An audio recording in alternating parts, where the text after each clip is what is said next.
नमस्कार, खबर तो समझिए देख रहे हैं आप और मैं आपके साथ रंजना रावत। पहले बात बुलेटिन में कोरोना की। बिहार में कोरोना की रफ्तार बढ़ती जा रही है और पिछले 3 दिनों से लगातार 6000 से ज्यादा पॉजिटिव मरीज मिल रहे हैं और इसी के साथ जो एक्टिव केस की संख्या है बिहार में 35,000 के पार कर गई है। लेकिन लोगों की लापरवाही कम होने का नाम नहीं ले रही है। रिपोर्ट देखिए।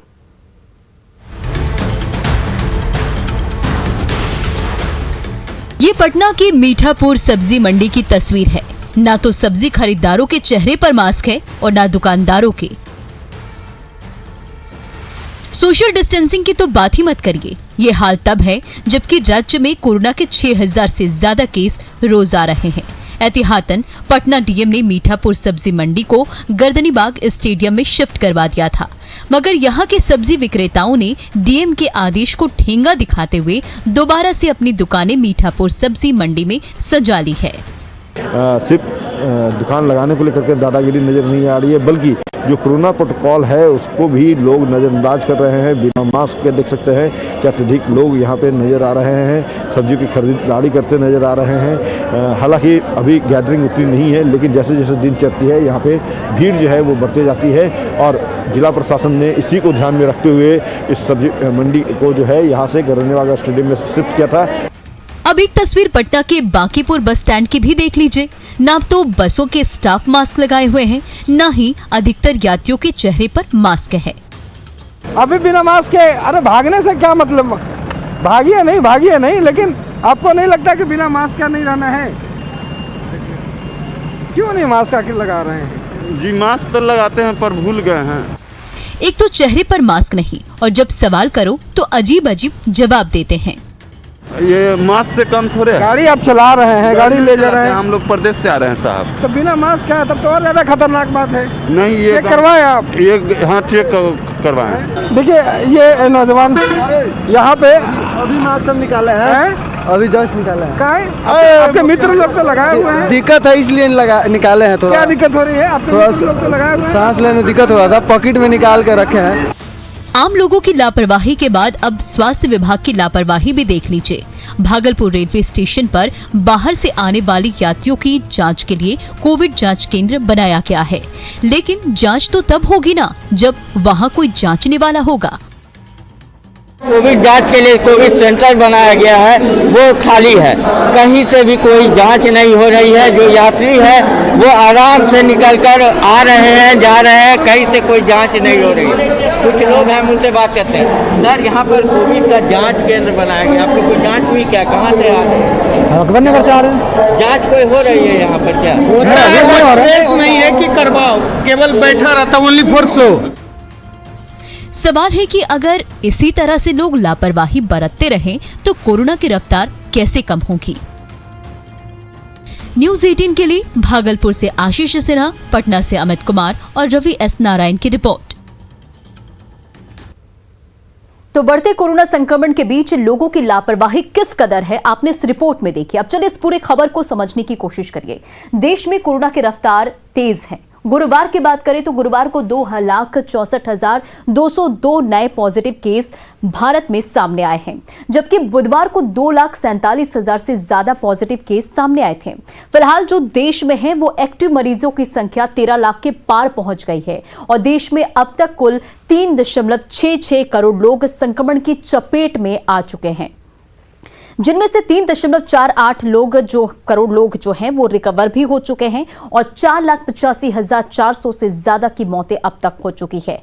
कोरोना की रफ्तार बिहार में भी तेज है। कोरोना की वजह से मरीजों की संख्या लगातार बिहार में बढ़ती जा रही है। खुद मुख्यमंत्री नीतीश कुमार भी कोरोना पॉजिटिव हैं और 4 जनवरी को मात्र 893 नए मामले सामने आए थे, जो 14 जनवरी को बढ़कर 6,541 हो गए हैं। यानी कि 11 दिन में कोरोना की रफ्तार 7 गुना तेज हो गई है, जो काफी खतरनाक और चिंताजनक भी है और इससे स्वास्थ्य सिस्टम पर असर पड़ेगा। सरकार लगातार लोगों को जागरूक कर रही है, कोरोना से बचाव को लेकर पाबंदियां लगा रही है, लेकिन लोग जो हैं वो लापरवाही से बाज नहीं आ रहे हैं। हमने जो तस्वीरें आपको दिखाई, आप उसे देख के समझ सकते हैं कि किस तरह से लोग लापरवाही करते नजर आ रहे हैं। ऐसे में ये रफ्तार और भी तेज हो सकती है और राज्य में ज्यादा लोग संक्रमित हो गए हैं। WHO ने भी चेताया कि अगर भारत में एहतियात नहीं बरती गई तो हालात दूसरी लहर से भी भयावह हो सकते हैं। इसलिए कोरोना गाइडलाइन का पालन जरूर करें और बेवजह इधर उधर भीड़ में ना लगाएं और सोशल डिस्टेंसिंग का पालन जरूर करें। बढ़ते आगे, बिहार में कोरोना संक्रमण लगातार बढ़ता जा रहा है। पिछले 24 घंटे की बात करें तो 6,541 कोरोना के जो पॉजिटिव केस मिले हैं। एक बार फिर पटना में सबसे ज्यादा 2,116 मरीज मिले हैं। मुजफ्फरपुर में 427 और 298 मरीज पॉजिटिव मिले हैं और इसी के साथ जो एक्टिव केस की संख्या है वो बिहार में 35,000 से ज्यादा हो गई है। इनमें से 13,000 सिर्फ पटना में हैं और अच्छी बात यह है कि 99% कोरोना पॉजिटिव होम आइसोलेशन में हैं और ज्यादातर लोग एसिम्टोमेटिक हैं या उनमें माइल्ड इन्फेक्शन है। चलिए अब देखिए कि बिहार में कैसे कोरोना की रफ्तार बढ़ी है। 10 जनवरी को 4,737 कोरोना पॉजिटिव केस मिले थे। तो कोरोना का ये बढ़ता ग्राफ और ये ग्राफिक्स के जरिए हम आपको बता रहे हैं कि किस तरह से बिहार में कोरोना के केसेस में इजाफा हुआ है। 10 जनवरी के ग्राफ पर नजर डालें तो 4,737 कोरोना पॉजिटिव केस मिले। 11 जनवरी को देखें तो 5,908 संक्रमित मरीज मिले। 12 जनवरी को ये आंकड़ा बढ़कर 6,413 हो गया। 13 जनवरी पर नजर डालें तो पॉजिटिव मरीजों की संख्या जो थी वो थोड़ी कम होकर 6,393 रही, लेकिन 14 जनवरी को ये आंकड़ा बढ़कर 6,541 हो गया है।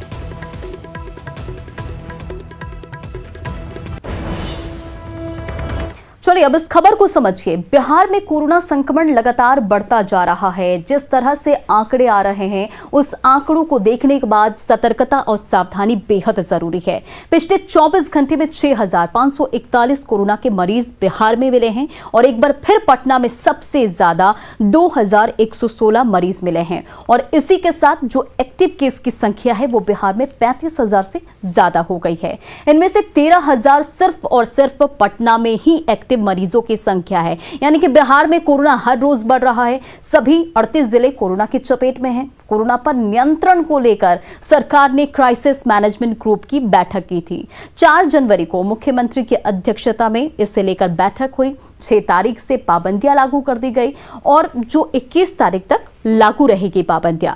हालात की समीक्षा के लिए 20 जनवरी को फिर से बैठक होने की उम्मीद है और उम्मीद है कि मुख्यमंत्री की बैठक मुख्यमंत्री अध्यक्षता इस बैठक की कर सकते हैं और हालांकि जो भी मुख्यमंत्री हैं वो कोरोना पॉजिटिव हैं और जब ये बैठक होगी तो नई पाबंदियों पर भी विचार होगा। सरकार ने पाबंदी लगा दी लेकिन लोगों की लापरवाही पर लगाम नहीं लगा, जिससे कोरोना के केसेस लगातार बढ़ रहे हैं।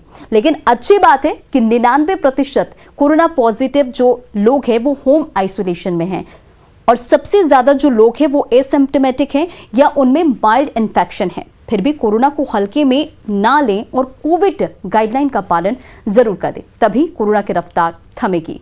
बढ़ते आगे, बिहार की सियासत में मकर संक्रांति का महत्व बहुत खास है, लेकिन कोरोना की वजह से सियासी दही चूड़ा के बोझ पर इस साल भी ग्रहण लग गया।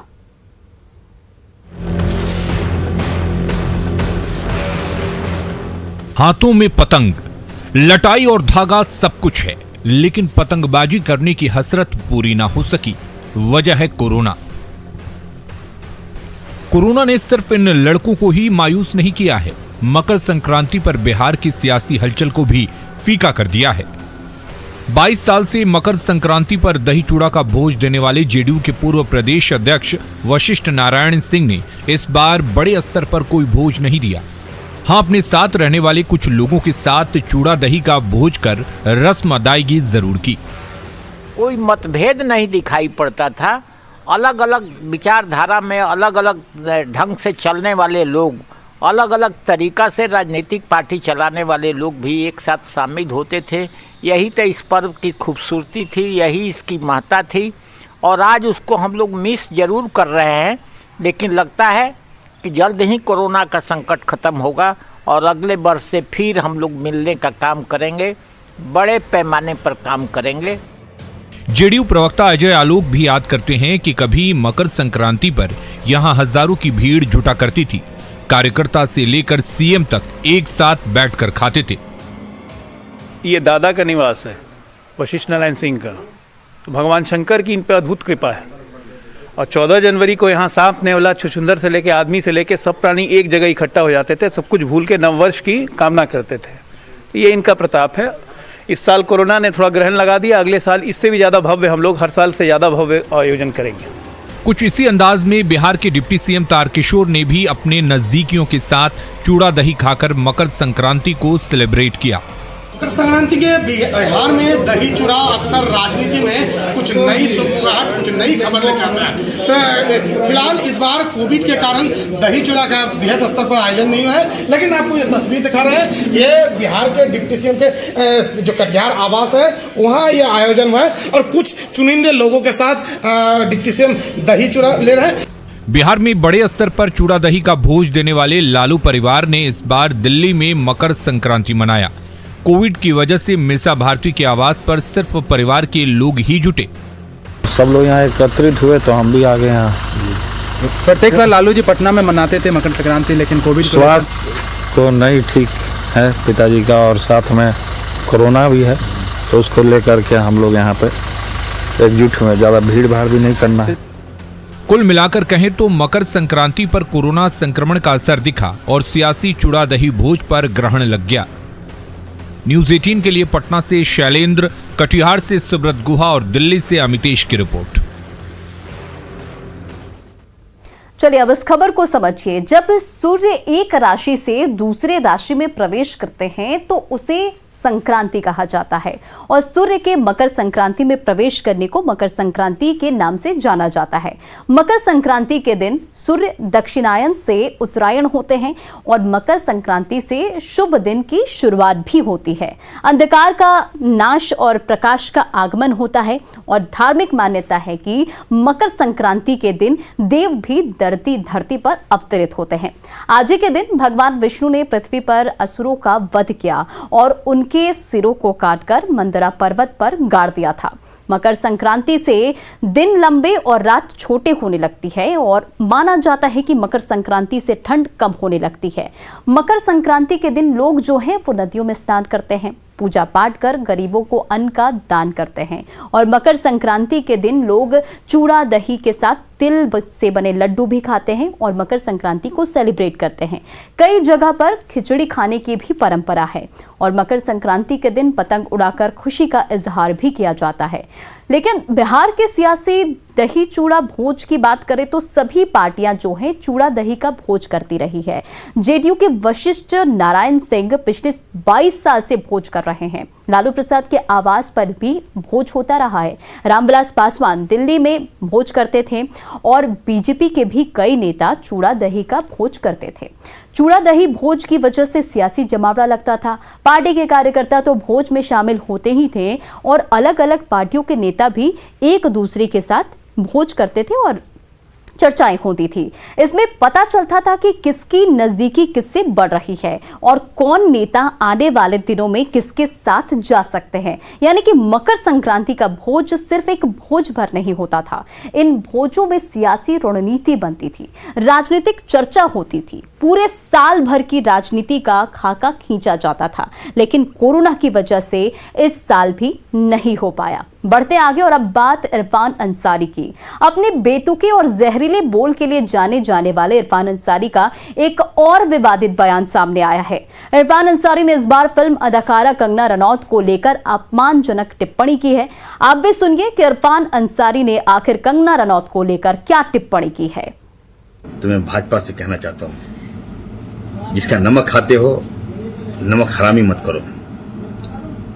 मैं विश्वास दिलाता हूं, ये 14 महत्वपूर्ण सड़कें हैं, ये फिल्म अदाकारा जो कंगना रनावत है उनकी गाल से भी चिकनी सड़कें मैं बनाने जा रहा हूं। और हमारे आदिवासी बाल बच्चे उसमें चलेंगे, युवा वर्ग चलेगा, व्यवसाय चलेंगे, चकाचक सड़कें बनेगा। ये काम इरफान अंसारी का है। और इरफान अपने विवादित बयान से बाज नहीं आ रहे। ये कोई पहली बार नहीं है जब इरफान अंसारी ने कोई विवादित टिप्पणी या बयान दिया है। अपने बयान को लेकर वो हमेशा किसी न किसी को अपमानित करते रहते हैं और बड़ा सवाल उठता है कि क्या इरफान पब्लिसिटी के लिए कुछ भी बोलेंगे। जिस तरह से उनके बयान सामने आ रहे हैं उस पर कई सवाल भी उठता है। इरफान ने कंगना का अपमान किया है और इस पर सवाल ये कि क्या इरफान पब्लिसिटी के लिए कुछ भी बोलेंगे। क्या इरफान पब्लिसिटी पाने के लिए अनर्गल बयान इसी तरह देते रहेंगे। क्या महिला अदाकारा को लेकर इरफान की यही सोच है और इरफान को महिला अदाकारा को अपमानित करने का हक आखिर दिया किसने है।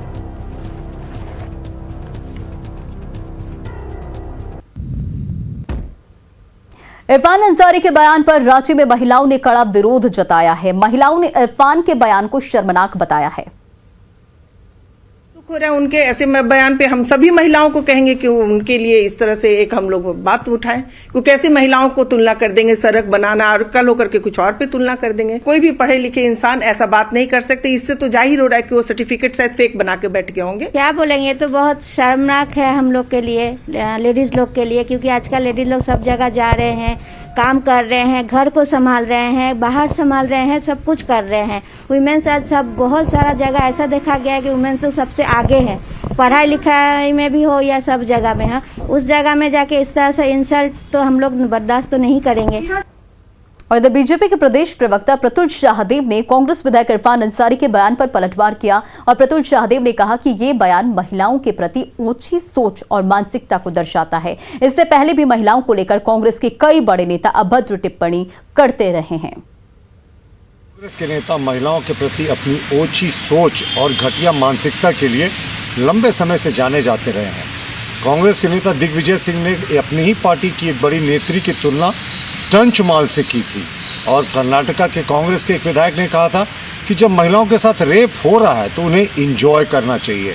और अब कांग्रेस के विधायक इरफान अंसारी ने एक एक्ट्रेस से झारखंड के गालों की तुलना की है। देखिए, ये इनकी सोच को दिखाता है, ये इनकी पार्टी की सोच को दिखाता है, ये इनकी घटिया मानसिकता को सोच को दिखाता है। इससे पहले भी इरफान अंसारी ने कहा था, एक योग शिक्षिका के बारे में अनर्गल टिप्पणी की थी, उनके कपड़ों के बारे में घटिया टिप्पणी की थी। चलिए अब खबर तो समझिए। इरफान अंसारी जामताड़ा से कांग्रेस के विधायक हैं और जो झारखंड कांग्रेस के कार्यकारी अध्यक्ष भी रहे हैं। इरफान अंसारी के पिता फुरकान अंसारी कांग्रेस के बड़े नेता माने जाते हैं जो कांग्रेस से सांसद भी रहे हैं। लेकिन इरफान अंसारी की चर्चा हमेशा विवादों की वजह से ही होती है। झारखंड की राजनीति में इरफान अपनी बदजुबानी के लिए जाने जाते हैं।